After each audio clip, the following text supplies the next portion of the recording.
porque eles são legendados, eu acho que não vão ter problema. De qualquer forma, eu vou tirar aqui. Vou aumentar o meu som ao máximo. De qualquer forma, é um bom disparador.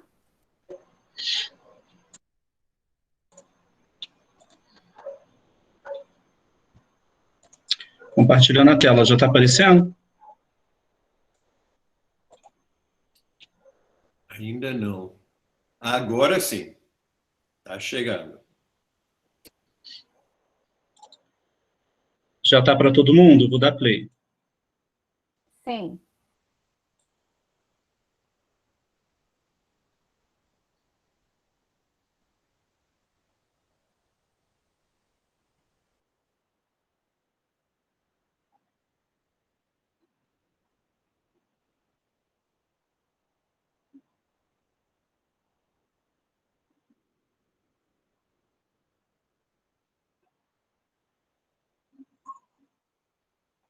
Renato, o som não está saindo. Se você compartilhar como uma guia do Chrome, o som sai exatamente o que está no seu computador.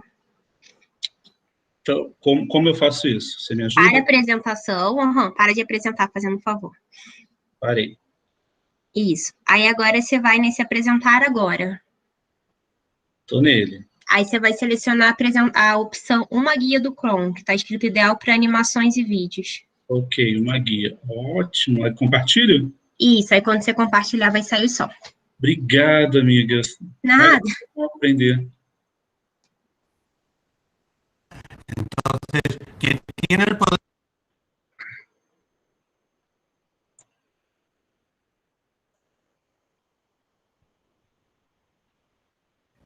El poder, es decir, la capacidad de imponer su voluntad a otras personas, aunque las otras personas no quieran, es el tipo de relación fundamental en todas las sociedades. ¿Por qué? Porque quienes tienen el poder organizan las instituciones, los gobiernos, las empresas, las universidades, según sus intereses y sus valores, ¿verdad? Entonces, quien tiene el poder tiene todo lo demás. Ahora bien, afortunadamente, las sociedades no son solo poder vertical, también son contrapoder. Porque si hay una ley de la existencia humana, creo que hay más, pero la única que sabemos segura, que donde hay dominación, hay resistencia a la dominación. Siempre, en todas partes, de mil formas. Y por consiguiente, donde hay poder, hay contrapoder. Es decir, personas que se organizan, que se movilizan, que emiten ideas y hacen acciones para expresar sus intereses, sus valores en contra de los valores dominantes. Y entonces todas las sociedades, todas las instituciones, siempre son el resultado del poder y el contrapoder, siempre. Nunca hay un poder absoluto. Cuando el contrapoder se impone a lo que había como poder, cambian los sistemas institucionales y vuelve a empezar. Nunca hay el fin de la historia. El contrapoder que se convierte en poder empieza a ser opresivo con respecto a los demás. Y se vuelve la dinámica. Por eso yo comparo los movimientos sociales y el contrapoder a las olas del océano que van erosionando las rocas en la playa, porque es un movimiento lento, no lo vemos, pero es lo que realmente va cambiando la configuración.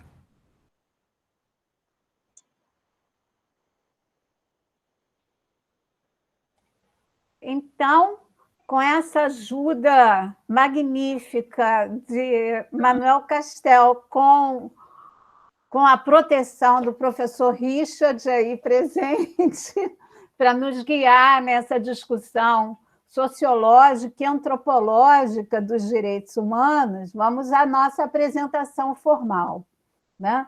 Se o Renato puder colocar. Hoje o tema da nossa apresentação é exatamente a construção social dos direitos humanos. E para trazer um alento, e por isso eu começo, pode já botar o próximo, Renato, eu já começo a minha apresentação com as questões que a gente fechou na aula anterior e a o foco da aula, que será o papel dos sujeitos de direitos humanos. Né? Então, se os direitos humanos triunfaram na história, um pouco, a primeira parte da aula, eu vou mostrar para vocês uma rápida síntese de como esses direitos humanos se institucionalizaram, né? E se transformaram em poder. Ou seja, eu vou um pouco fazer uma passagem pela a institucionalização de uma política de direitos humanos global, para poder entender a situação desses sujeitos nessa construção, para, em seguida, nós fazermos os questionamentos que os textos nos trazem, até porque eu posso perceber que alguns aqui podem não ter tido ainda a oportunidade de visualizar esse sistema tão bem construído, com as participações, sejam as 3 vertentes que nós vimos de construção dos direitos humanos, as raízes históricas desse sistema. Mas nós vamos continuar com essas questões. Os direitos triunfaram na história, eles são eficazes à produção de uma transformação social emancipatória desses sujeitos? Quais as questões de saúde global realmente demandariam um aporte dos direitos humanos? Nós temos muitas questões, todas elas devem e podem ser abarcadas por isso. Isso também é uma pergunta importante quando se busca o link entre direitos humanos e saúde global, quando a gente faz o interfaceamento de 2 campos de construções que vêm se construindo em movimentos, em relações internacionais, em movimentos sociais e academicamente. E nem qual é esse potencial, né? E uma pergunta também bastante intrigante, e que, se vocês veem a apresentação de Castel, a última, de 2009, ele traz isso de forma muito clara, que há direitos humanos sem vínculo de titulares com alguma forma de política organizada e detentora de força que os garanta? Essa pergunta parece que Castel responde muito bem, não que já aconteceu, mas que os fenômenos virtuais e das redes virtuais têm nos feito pensar novos paradigmas, inclusive para o que nós entendemos como democracia participativa e representativa, individualidades e indivíduos. Então, os direitos humanos, eles vão ter que ser feita uma releitura para a produção dessas transformações sociais e emancipatórias. Na próxima slide, nós vamos retomar esse caminho, né, que os direitos humanos triunfaram. Eu digo assim, eles conseguiram fazer fortes fontes jurídicas de condutas que vieram a atualizar as questões de cada década de uma forma institucional e bastante ampla e muito conectada com esses contextos sociais. É claro que essa chave que a gente tem entre conflito e resolução, e, por exemplo, os 2 slides aqui, as 2 figuras da ponta que nós mostramos na outra aula, nos mostram que esse processo de especificação dos direitos humanos, seus sujeitos nos anos 60 e 80, né, que as expressões morais e políticas, como solidariedade, as noções concorrentes de socialismo e anticolonialismo, né, as teses de que, de fato, os direitos humanos vieram numa oposição a outras utopias ainda vigentes, como do socialismo, que é uma tese bastante forte do Boaventura. Enfim, a forma contemporânea que ele se estruturou com fortes convenções e regulamentações de conduta a nível universal, mas com base em dois sujeitos, ou seja, em duas partes. No próximo slide, nós vamos ver que, nos anos 90, só recordando, nós tivemos uma mudança de abordagem e de metodologia de aplicação desses direitos humanos, dessas fontes jurídicas. Optamos por conferências, né? Optamos, e quando eu falo optamos, isso tudo em momentos de tensão e de crise cada um, como nós vamos ver, que enfatizamos a participação não só de governos, mas também de agentes sociais diversificados. Isso é muito importante, porque nós temos, vamos assim dizer, os grandes sustentáculos dos direitos humanos, é exatamente a democracia, a sua capacidade de, vamos assim dizer, de controles, de balanços e perdas, né? Esse controle de check and balance que existe, e a realidade de que a lei, simplesmente, os aspectos legais que foram desenvolvidos da conferência, ou seja, o esboço jurídico normativo político criado era insuficiente para a sua ação. E aí nós fomos assolados, né, pela a globalização, que nos traz desafios. O desafio de hoje vai ser entender como esses novos atores políticos e sociais, sem o reconhecimento formal de sujeitos de direitos humanos, considerando que ainda a legislação vigente considera indivíduos e estados.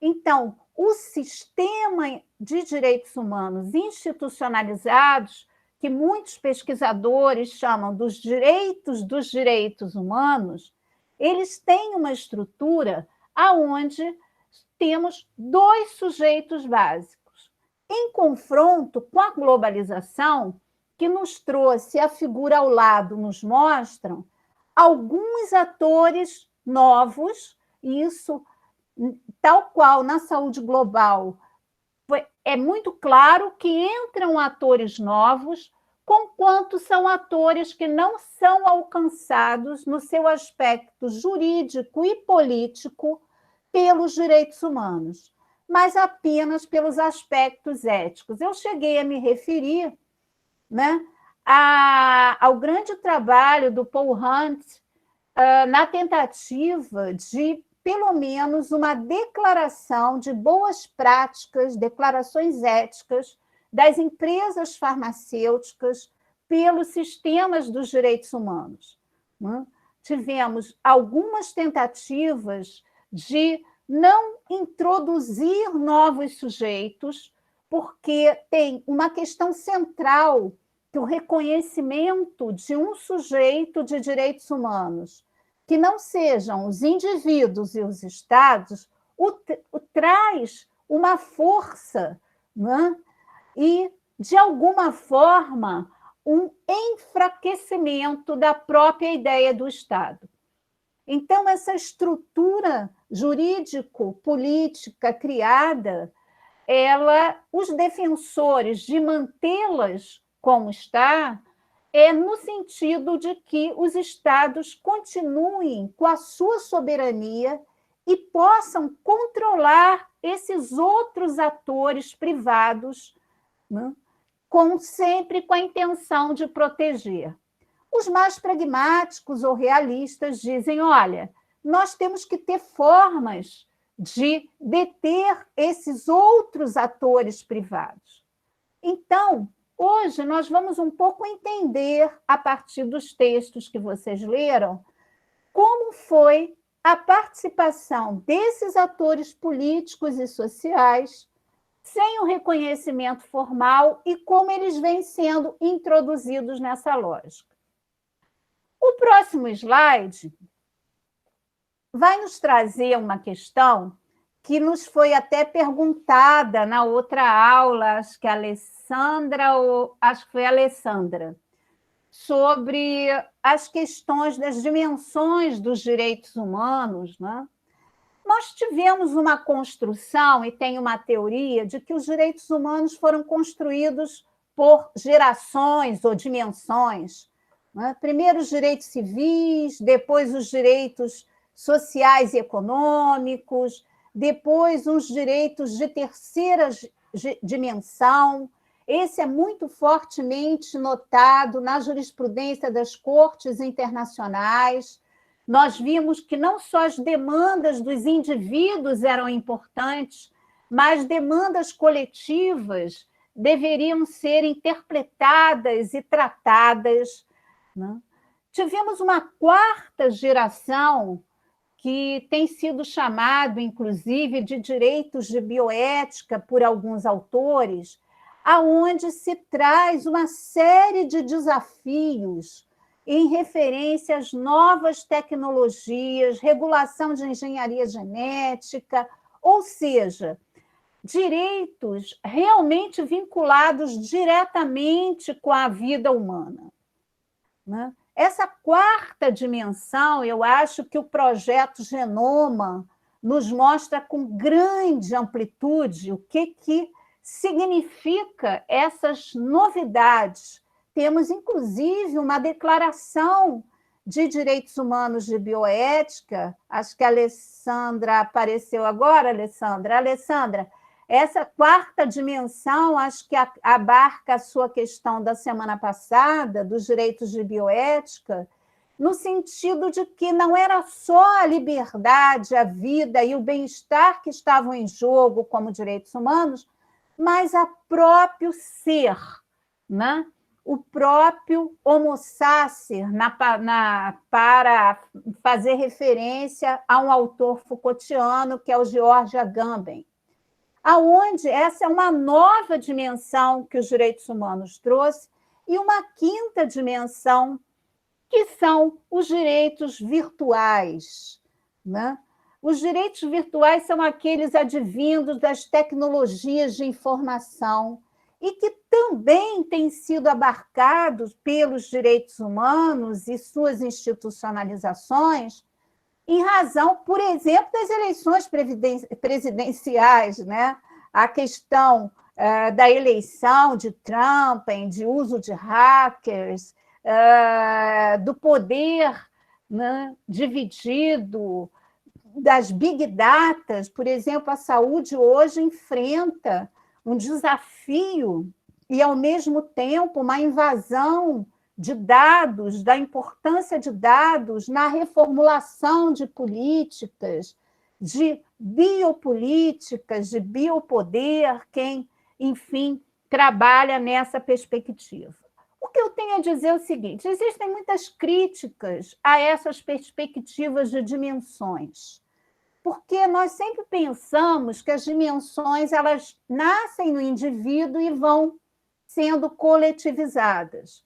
Por exemplo, a luta de movimentos sociais na América Latina, algumas pesquisas anteriores que realizamos com outros juristas, nos mostra, por exemplo, que na América Latina os direitos humanos eles entram e se consolidam muito mais na busca de direitos sociais, né, do que propriamente de direitos individuais. Se nós pensarmos na epidemia de AIDS, se nós pensarmos em toda a luta LGBT, nós vamos observar que essa construção jurisprudencial de direito dessas pessoas, elas nascem a partir de demandas sociais. E a demanda em saúde e saúde pública é, sem dúvida, um conector maravilhoso que nos permitiu, né, relacionar direitos individuais, coletivos e de diferentes dimensões. Por exemplo, a questão transexual, né, as transformações corporais, as questões de identidade que envolvem esse grupo vulnerável, né, foi, inclusive, um dos primeiros objetos meu de estudo quando ingressei na saúde coletiva, porque ele atravessa todas essas questões, né? Identidade, uso de tecnologia e de novas biotecnologias para as transformações e adequações da identidade, se esses direitos são garantidos a essas pessoas, né?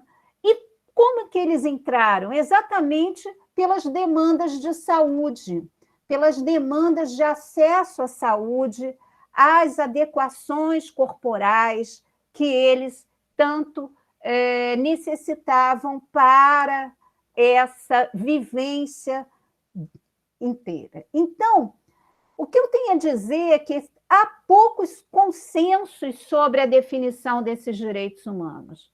E, por isso, claramente, nós temos a importância da atuação de movimentos sociais e de organizações sociais organizadas.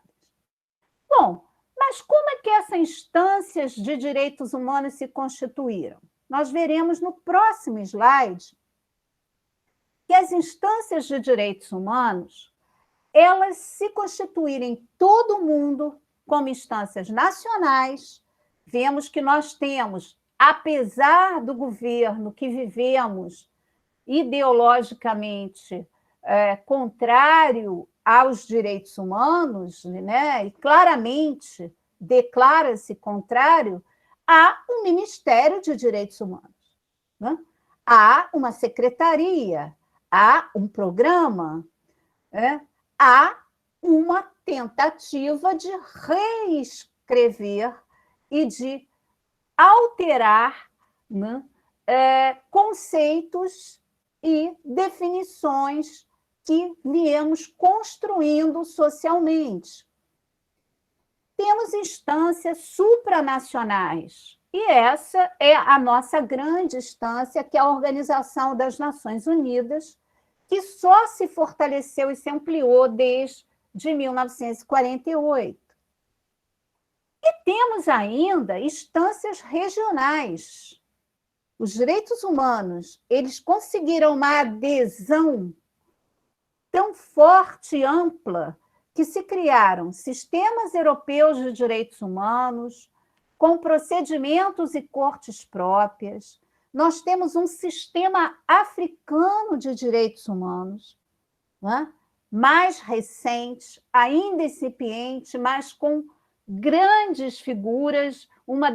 Um dos textos que vocês leram na primeira aula é de um desses africanos que pensam e repensam esse gênero, os direitos humanos, de forma bastante interessante, né? E temos o sistema interamericano. Esses sistemas, eles são inteligentemente não dicotômicos, ou seja, eu posso reivindicar direitos a sistemas regionais, supranacionais e nacionais, concomitantemente ou complementarmente.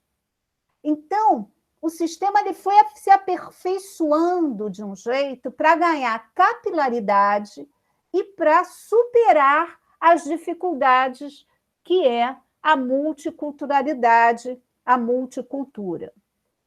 Dois elementos também que nós vamos ter que só de passagem, gente, depois eu posso, para quem interessar em conhecer melhor sistemas e procedimentos, mas isso eu acho que é fundamental para a gente saber como, já que as perspectivas dos textos são bastante institucionais, né, institucionalistas, organizacionais, de como essa intervenção, nós temos em todos eles dois tipos de mecanismos. para trabalhar esse sistema?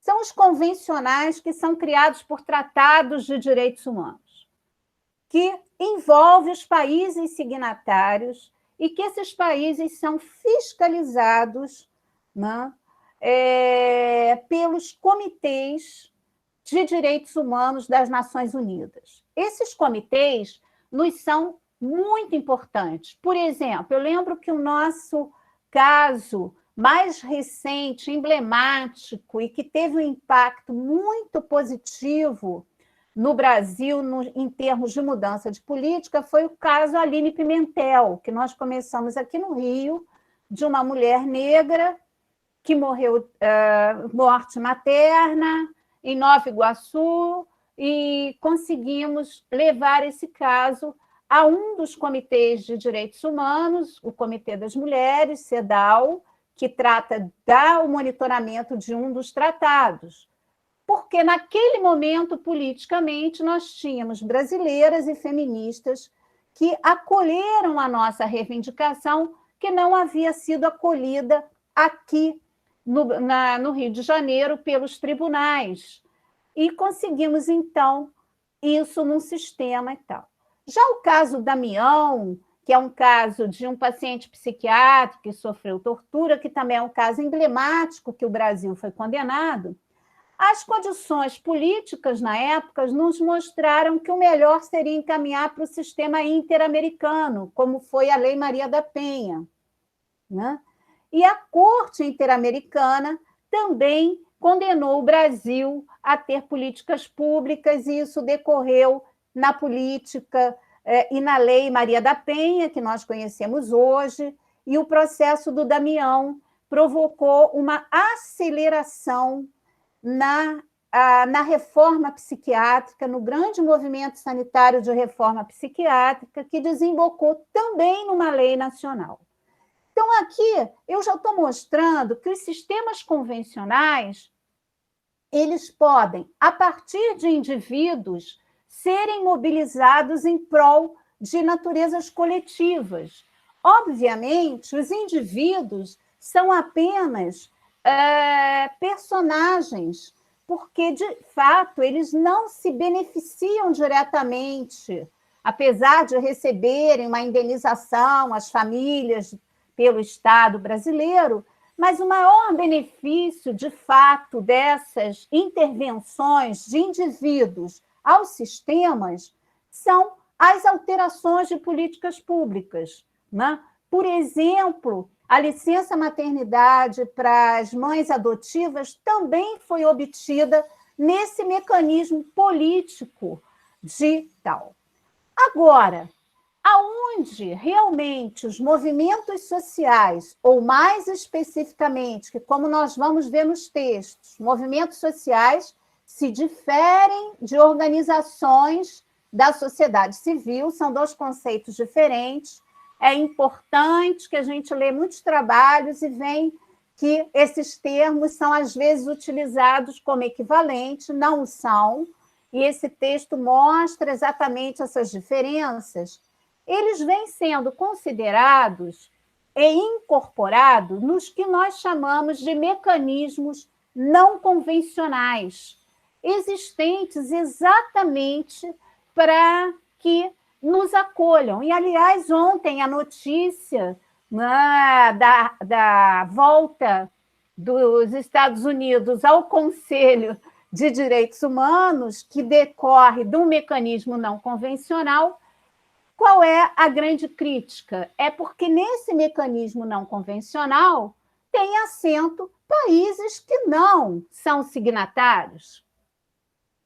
Então, o sistema ele é feito com uma capilaridade e com uma possibilidade de checks and balances, de fazer esse balanceamento democrático, essa questão, muito interessante, que eu consideraria um dos trunfos dos direitos humanos. No próximo slide, nós vamos mostrar como é complexo isso, né? E eu fiz um círculo vermelho exatamente vamos assim, na linha que mais nos interessará, primeiro, porque houve uma mudança, vocês estão vendo uma seta, eu não sei se a minha coisa está funcionando aqui, mas o Conselho de Direitos Humanos, ele teve uma reforma, ele estava exatamente dentro de um outro sistema, que é o ECOSOC, e ele foi destacado como uma instância própria e nos trouxe algumas questões que, para nós da área da saúde global, foram fundamentais. Primeiro, os procedimentos especiais e os temáticos por países com repórteres, como nós chamamos, né, que tem um repórter de saúde. Por exemplo, Paul Hunt, já temos 4, eles têm mandatos, eles são livres para vir aos países e para fazer seus relatórios e apresentá-los de forma bastante livre, independente desse outro esquema que vocês estão vendo aqui de tratados de direitos humanos, né? Que tem todo, como eu falei, está aqui o de mulheres, né? O Comitê das Mulheres, onde foi julgado o caso Aline. Então, essa arquitetura, principalmente desta parte aqui, que conta com comitê executivo, procedimentos especiais de queixa, revisão periódica universal independente dos tratados, né? Eles têm eleições de ONGs que vão participar desses procedimentos. Então, todas essas transformações no ano de 2007, para vocês terem uma noção, em 2007, nós tivemos a participação nesses diferentes espaços de 284 organizações não governamentais no mundo,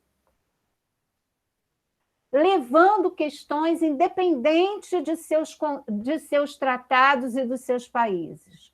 É, de fato, um lugar, né, uma instância tal. Por exemplo, os relatórios, no próximo slide, eu vou mostrar, vocês me desculpem, mas é o resultado consolidado da última pesquisa que eu fiz, exatamente tentando entender a relação das resoluções, né, da OMS, a interação das resoluções da OMS, tanto no sistema não convencional, como nos sistemas convencionais. É claro que as letras miúdas e a minha incapacidade de fazer um slide claro, mas o que eu quero mostrar aqui, e vocês vão poder depois ver, é que o tema foi restrito, né? Eu tentei trabalhar acesso a medicamentos e a relação entre saúde global, direito à saúde e direito ao progresso científico. E o que a gente observa? É o que eu coloco aqui no título. São as interações entre esses mecanismos convencionais e não convencionais e as resoluções da OMS. Vocês vão ver nos achados, que esse é um slide dos principais achados e das principais resoluções e deliberações desse sistema, que além deles terem uma estrutura muito interessante de penetração e de influência de atores, claro, nem todos os atores de organizações não governamentais, mas de atores privados, conflitos de interesse, tal, mas que há uma articulação interna extremamente interessante de atualização desses direitos. Então, nós vamos ver, por exemplo, recomendações gerais dos tratados reproduzindo os relatórios amplos feitos pelos mecanismos não convencionais.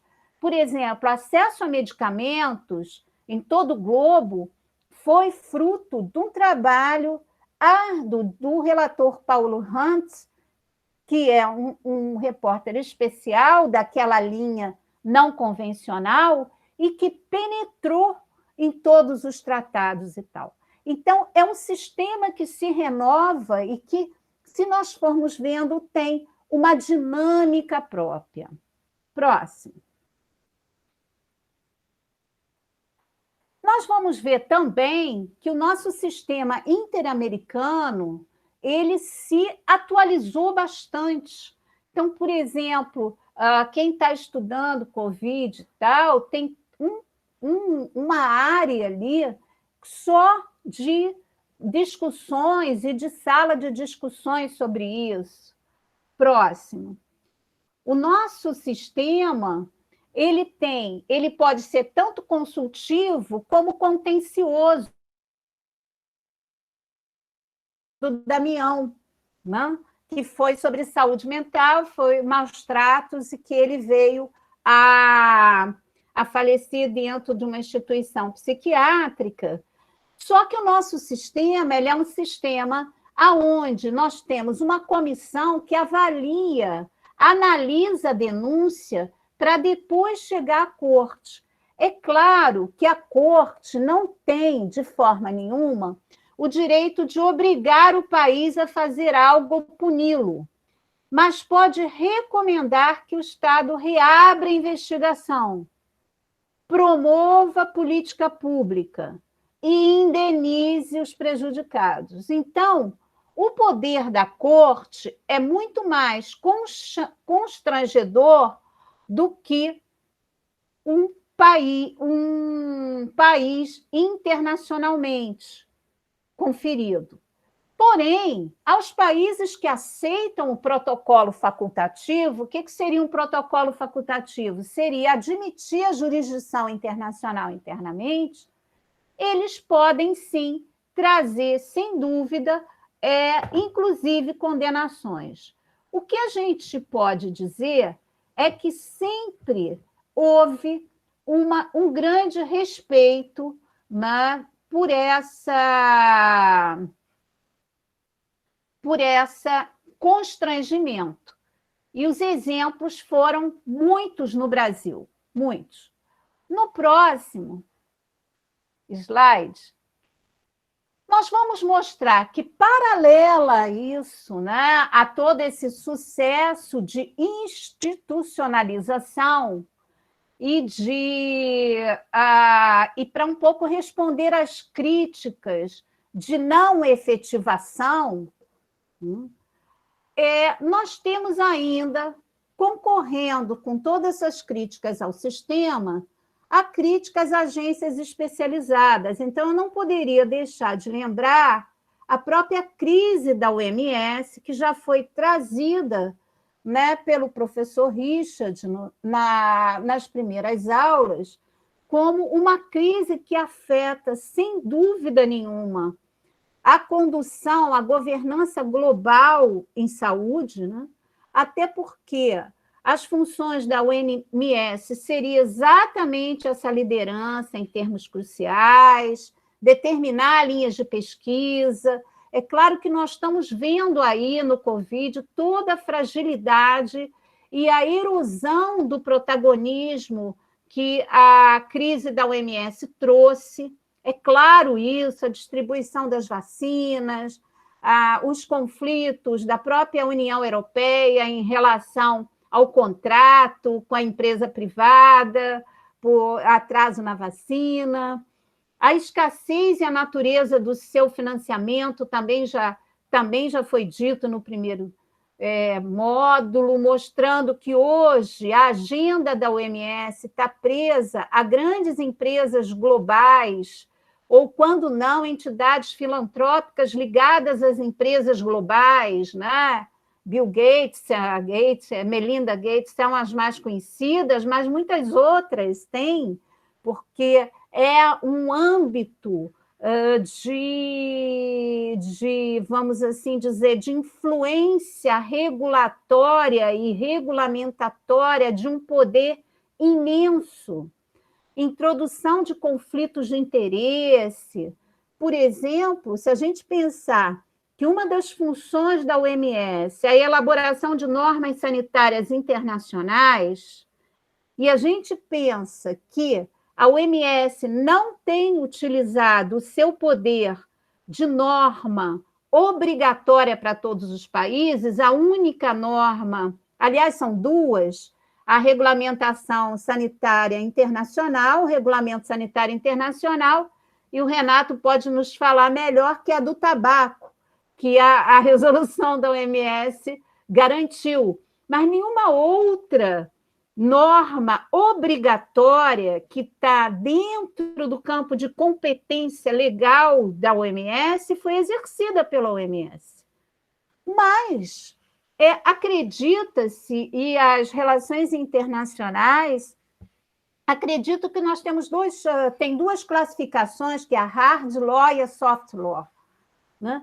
E o que a gente observa é que, ao analisar a soft law, a lei branda, a lei que não obriga, como, por exemplo, a lista de medicamentos essenciais, o potencial, né, de conflito de interesse e o potencial de penetração desse mercado global que nos faz refém, muitas vezes, de intervenções sanitárias não adequadas. E o que o professor Richard trabalha muito bem, que na AIDS, né, que eu acho que é um tema, Richard, que é muito interessante e pode ser relido pelo Covid, que é a rebiomedicalização, né, de tudo isso. O que é essa discussão de cloroquina, de vacina, de tudo isso, em detrimento a medidas coletivas? Pode falar, Richard. Só para uma coisa muito rápida, só para colocar, e depois em outras aulas nós podemos também aprofundar um pouco mais, que uma das áreas de debate nesses últimos anos, na última década mais ou menos, a Miriam falou sobre os regulamentos sanitários internacionais e também falou sobre essa convenção framework sobre tabaco. Tem tido um movimento de algumas pessoas e instituições, tipo o advogado e professor Larry Gostin, que é uma das pessoas importantes no pensamento sobre direitos humanos e saúde global, argumentando para a necessidade de criar uma convenção framework sobre saúde global, meio modelado parcialmente nesse de tabaco, porque faz falta, foi o argumento. E é muito interessante isso, porque se tivesse tido isso, quando o Covid caiu no mundo nesse último ano, o sistema de governança de saúde global teria tido mecanismos muito mais fortes para enfrentar certos problemas e desigualdades, como essas desigualdades que estão tendo em acesso à vacina para países mais pobres, teria sido muito melhor com mecanismos.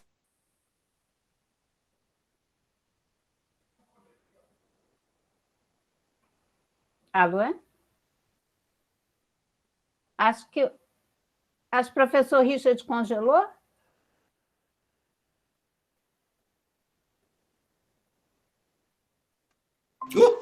Eu acho que sim, professora. Congelei, né? Virou frozen. Voltei ou não? Não, você parou nessa convenção do Goldstein. Inclusive, tem dois textos de referência, acho que o do Lancet, que são as determinações legais, né, da saúde, onde ele constrói a partir das determinantes sociais. Tá ótimo. E a Gorete até está trabalhando com esse referencial, e eu vou colocar o outro texto também, que é dessa proposta de convenção, que me parece bastante oportuna. E só para fechar essa pequena intervenção, se tivéssemos tido essa convenção funcionando, teria oferecido muitos mecanismos para enfrentar os problemas que surgiram quando o Covid apareceu. E vamos falar mais sobre isso quando a gente começa a falar sobre Covid na terceira parte do curso, tá? Que ótimo, mas eu já vou colocar os textos Perfeito. de Goldstein na pasta, que me parece que são bem pertinentes. Isso, exatamente. As críticas, porque na primeira aula eu mostrei que nós temos duas grandes ideologias jurídicas, né? O naturalismo e o positivismo, e essa dialética.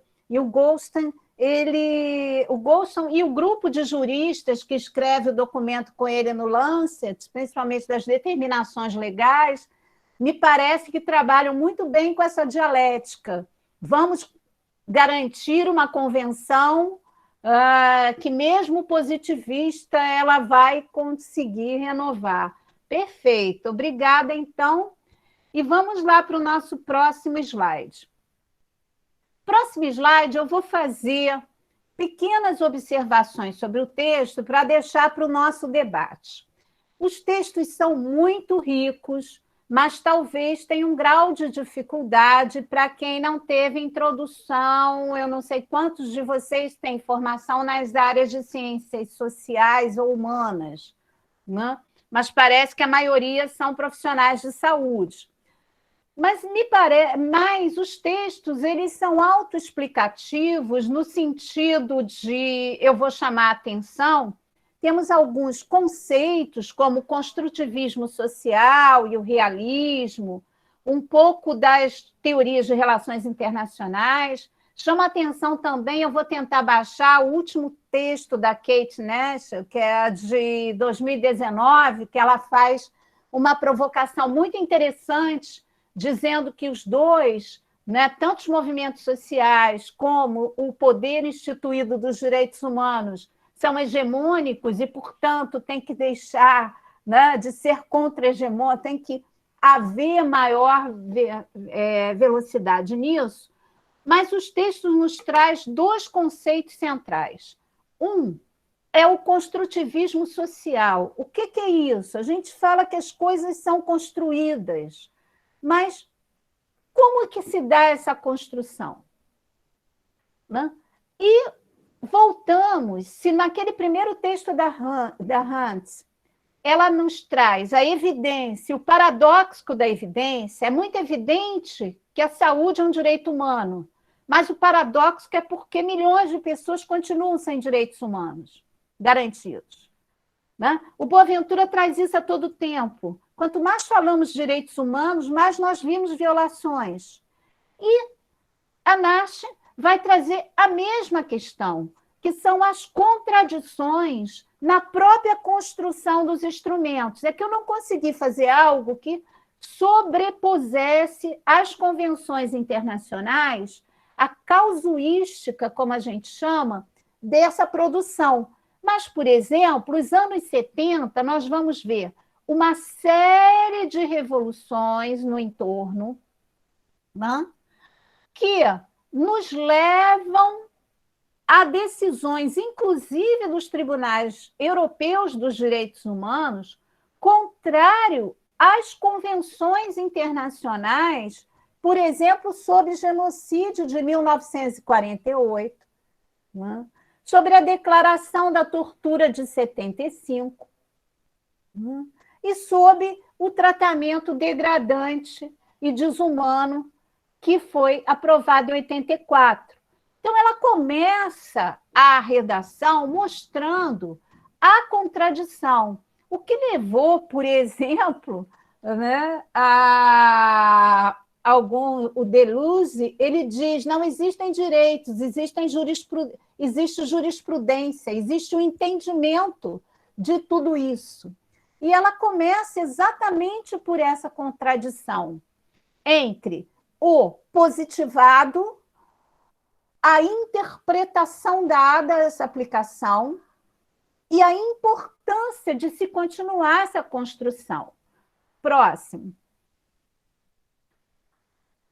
No próximo, a gente vê novamente nos anos 80, né, que estamos em plena implementação de direitos sociais e econômicos, né, indo para uma queda, né, do muro e de uma mudança significativa, que nós também temos uma resistência por uma legislação internacional de 1966 que não responde à realidade social e, portanto, se movimenta em torno de uma contradição. Próximo. Então, a conclusão e, vamos assim dizer, o enredo dessa autora se desenvolve que as construções sociais dos direitos humanos, eles têm constrangimentos nas estruturas, né? Mas e que essas estruturas são as próprias construções, ou seja, a construção social dos direitos humanos é as estruturas que eu acabei de mostrar que foram criadas, que buscam categorizar realidades que vão aprendendo, que vão se renovando de acordo com o seu contexto, num ambiente construído. A grande questão é qual o social, né? Quanto duradouro é o social? Quais são as possibilidades que nós temos de fazer os direitos humanos ler e ouvir quase diariamente? Próximo. Então, a nossa grande desafio é que o direito é responder à crítica, e o Henrique, eu acho que não está hoje aí, mas ele se incomodou com a crítica e disse no Herrera, que também é um texto excelente, que eu vou deixar na pasta para vocês lerem, o Herrera é interessante. Não, mas os direitos humanos é ponto de partida, não é ponto de chegada, ele é campo de resistência. Mas a Nash nos traz que a principal crítica é que os direitos humanos estão despolitizando, se individualizando, eles estão permitindo que o mundo se torne seguro para as elites globais neoliberais, em vez de acabar com o sofrimento das pessoas comuns. Essa é a principal crítica aos direitos humanos.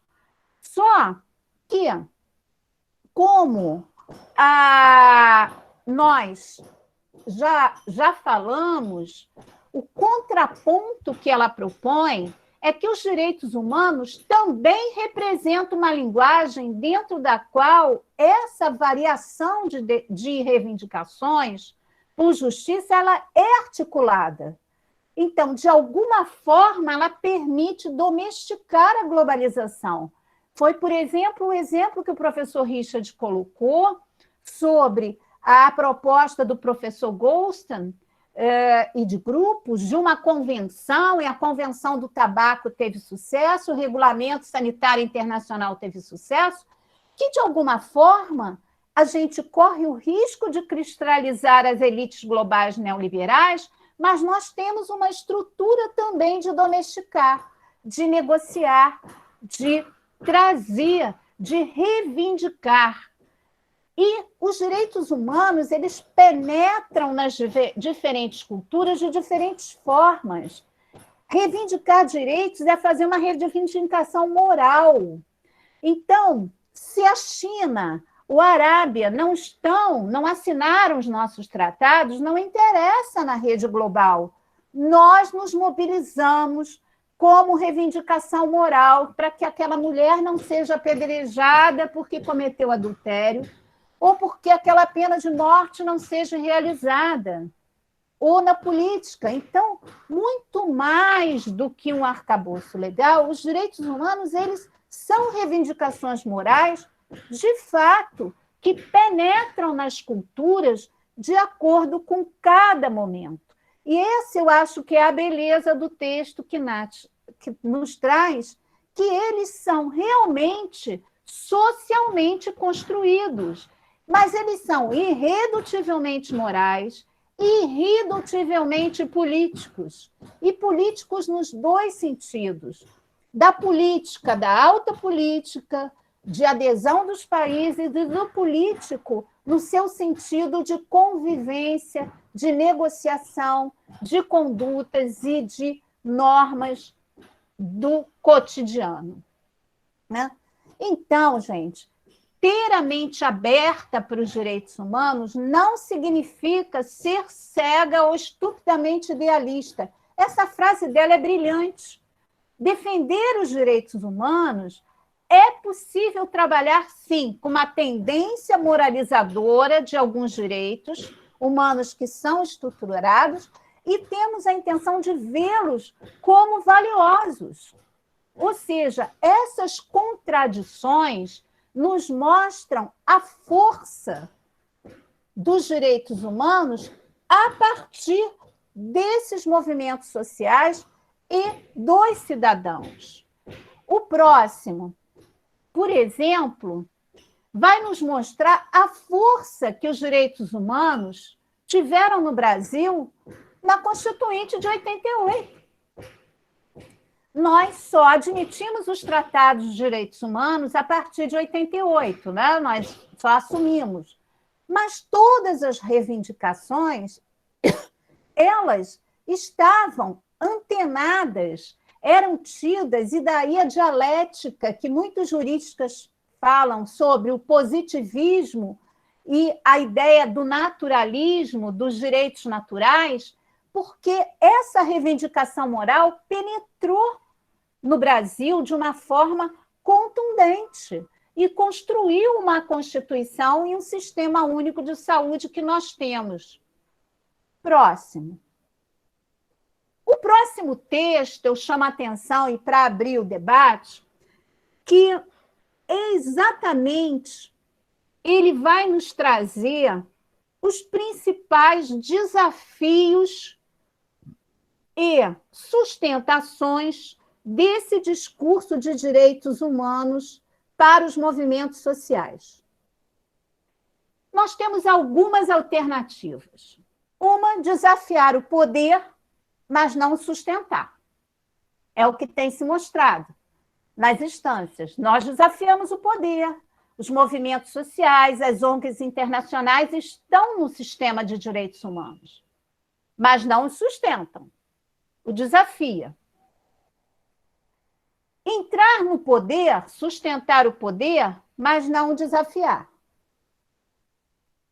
Desafiar e sustentar o poder e simultaneamente. É uma estrutura, é uma possibilidade. Desafiar e sustentar o poder, mas em diferentes graus, diferentes maneiras e lugares. Ou seja, todas as alternativas e desafios dos movimentos sociais vão estar ligados a essa trajetória de institucionalização, a mudança e a ordem de desafiar o status quo para sustentá-lo. O próximo slide mostra, né, as várias lutas em vários lugares do mundo, e a AIDS como referência, e a saúde, como nós já mostramos, que são os principais links que trouxeram os direitos humanos para a mobilização social, exatamente foi um desafio ao poder, ao mesmo tempo que é a tomada de um poder e de uma discussão, como nós já mostramos na outra aula, as relações desses direitos. E o próximo slide é que eu gostaria muito que aí, numa questão bastante, num momento, para quem se interessa sobre o tema, principalmente sobre o tema das relações entre movimentos sociais, organizações não governamentais, como lideranças não homogêneas, né? Porque movimentos sociais envolve uma série de disputas. Os 3 diagramas apresentados pelo Stammer ajudam muito a gente a entender que não são movimentos apenas movimentos nem instrumentais, nem expressivos. são essas duas dimensões desses direitos, desse movimento dos direitos humanos que nos interessam, né? E aí a gente vai olhar com mais calma que ele coloca interesses e identidades. Quem se interessa por essas organizações e pelos desafios dos movimentos sociais, eu também recomendo uma outra autora, Nancy Fraser, que tem um trabalho sobre justiça pós-socialista, um trabalho muito interessante, com vários textos traduzidos em português, e que é um pouco no sentido de mostrar essa dupla função dos movimentos sociais, essa dupla montagem dos movimentos. E aí ele vê que, numa primeira face, a gente tem, no segundo diagrama, ele mostra como esse movimento dessas duas faces, né? Os agentes, os tipos de reclamação, as manifestações socioculturais, o potencial dessas normas, né, no movimento, como que ela se potencializa, se difunde, se democratiza, né? Então, eu atentaria vocês para olhar esses diagramas e entender com bastante tal. E no último slide,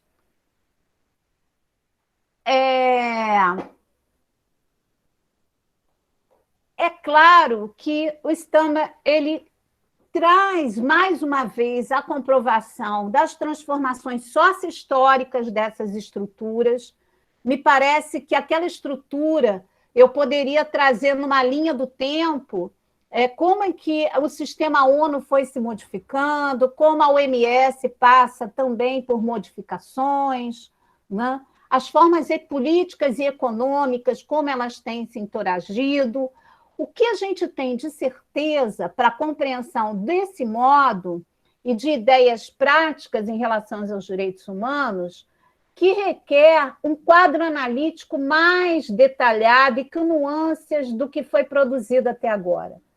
Então, é muito bem-vindo os estudos que são conhecidos de como essas mobilizações sociais elas se representam em lideranças específicas, né, de organizações não governamentais, como elas se transformam em mobilização política e como elas se transformam, de fato, em convenções e normas de conduta que se universalizam. É preciso compreender essa complexidade, porque está em jogo diferentes propostas e diferentes interesses, como o diagrama mostra, e formas expressivas.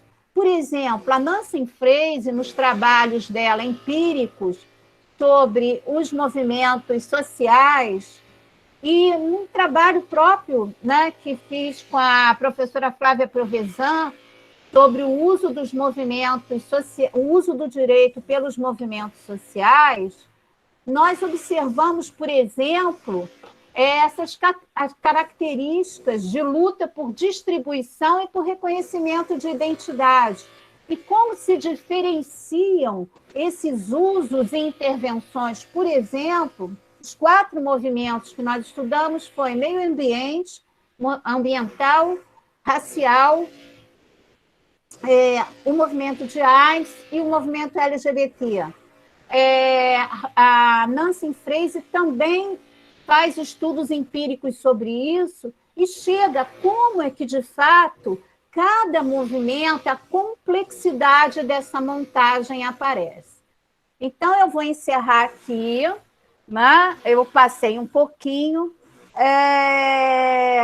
e aí eu queria deixar essa pergunta, que será para a nossa próxima aula, e como é 3 minutos, e realmente essa provocação do Castel é muito interessante, eu queria que o Renato passasse, aí a gente vai para o intervalo, porque as pessoas se mobilizam, e no seguinte o dos movimentos sociais.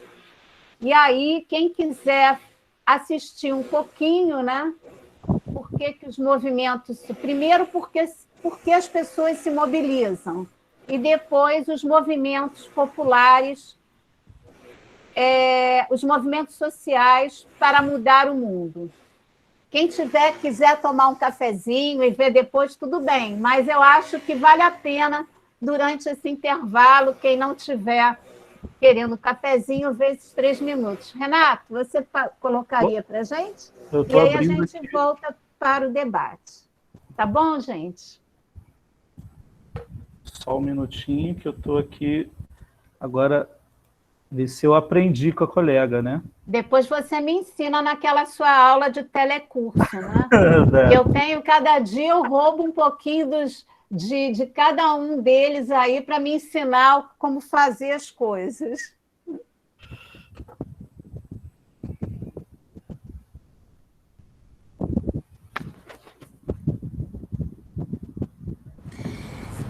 Yo creo que lo más importante es que los movimientos sociales siempre han sido, en toda la historia, los que cambian la sociedad. Luego la política, los partidos entran en las instituciones, a veces contra, a veces a favor de los movimientos, pero los agentes de cambio, lo que realmente cambia el mundo, son los movimientos sociales. Y los movimientos sociales son siempre movimientos emocionales, empiezan siempre en la historia. Y al mismo tiempo son movimientos que se basan en la comunicación entre las personas, que a partir de una reacción espontánea se ponen en contacto, piensan juntos, actúan juntos, se organizan juntos. ¿Qué es lo que fundamentalmente cambia en estos movimientos? Es realmente la tecnología de comunicación en red. No es la tecnología la que determina los movimientos. Los movimientos surgen, como siempre, del sentimiento de injusticia, sentimiento de lucha contra la desigualdad, contra la pobreza, contra la opresión, contra la explotación. Eso siempre ha sido así en la historia.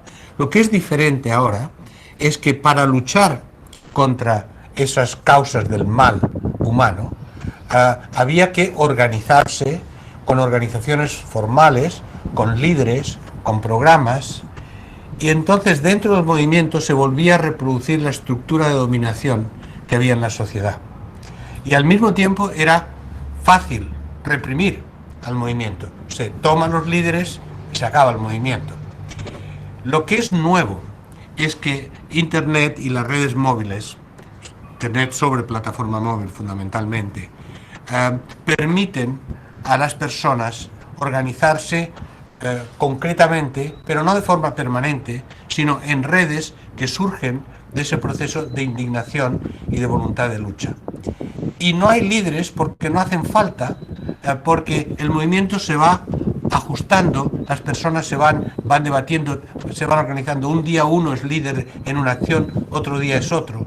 Por tanto, la red se convierte en el sujeto colectivo de movilización y el sujeto colectivo de liderazgo.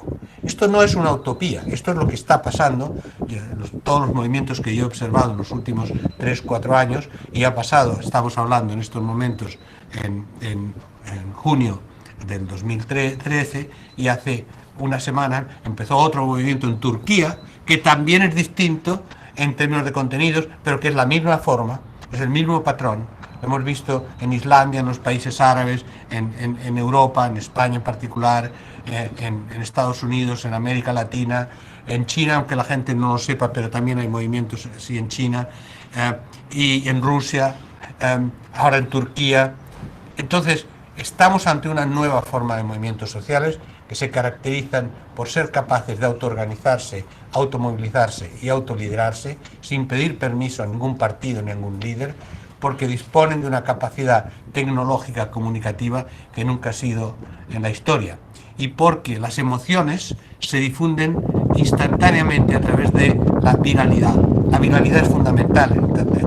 El hecho de que cualquier imagen, cualquier palabra, cualquier hecho que ocurra se difunde globalmente, permite que todos estos movimientos sean locales y globales a la vez. El gran debate teórico, ¿es lo local o es lo global? Es las dos cosas. Lo local es donde vive la gente y donde siente la gente. Lo global es donde está el poder. Por tanto, hay que luchar globalmente, no solo localmente. Internet permite ser local y global a la vez y organizarse y movilizarse sin necesidad de liderazgo. Esto es totalmente nuevo en la historia. Renato, eu acho que é bom a gente fazer o intervalo, e aí, quando a gente abrir o segundo momento, abre, então, com um vídeo dele sobre os movimentos e abre as questões, tá bom?